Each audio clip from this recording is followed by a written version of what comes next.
যে কোনো মুহূর্তে ভেঙে পড়তে পারে ব্রহ্মপুত্র নদের উপর তৈরি নরসিংদীর পলাশ শিবপুর উপজেলা সেতুটি।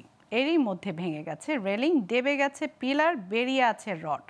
আর যানবাহন চলাচল করলে কেঁপে উঠছে পুরো সেতু। কিন্তু বিকল্প পথ না থাকায় জীবনের ঝুঁকি নিয়ে এই সেতুর উপর দিয়ে চলতে হচ্ছে হাজারো শিক্ষার্থী সহ পথচারীদের। তাই সেতুটি পুনর্নির্মাণের দাবি এলাকাবাসীর। এদিকে ভোগান্তি কমাতে শিগগির উদ্যোগ নেওয়ার আশ্বাস দিয়েছে স্থানীয় সরকার বিভাগের কর্মকর্তারা। নরসিংদী থেকে মোহাম্মদ শফিকুল ইসলাম মতির তথ্য ও চিত্রে ডেস্ক রিপোর্ট। নরসিংদীর শিবপুর পলাশ দুই উপজেলার মাঝ দিয়ে বয়ে গেছে ব্রহ্মপুত্র নদ। এ নদের পাশে চরসিন্দুর বাজারের কাছে 2 দশক আগে সেতু তৈরি করে স্থানীয় সরকার বিভাগ। কিন্তু দীর্ঘদিন ধরে সংস্কার না করায় ব্যবহারের অনুপযোগী হয়ে পড়েছে সেতুটি।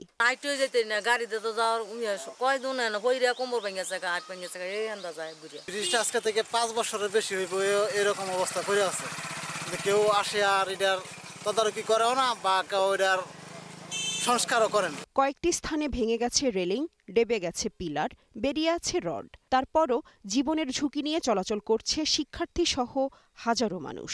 তাই সেতুটি পুনর্নির্মাণের দাবি তাদের। বৃষ্টি হলে মাটি কাটিয়া ওই কাটিয়া কোনো ক্ষেত্রে বিপদ উল্টা পড়েও যায় এই রাস্তায়। স্কুলে ফলাফল যেতে গেলে তো ব্যথা পাই, ওই ব্যথা পাইতে গেলে কি করবো, এই সমাধান করে না। অনেকে ভয় করে না, বাইসেস বইরা লাগা গাড়ি সুদ্ধা ম্যাক্সিমাম হলে এই ব্রিজটা উড়ন যায় না, ঠেললে উড়ান লাগে।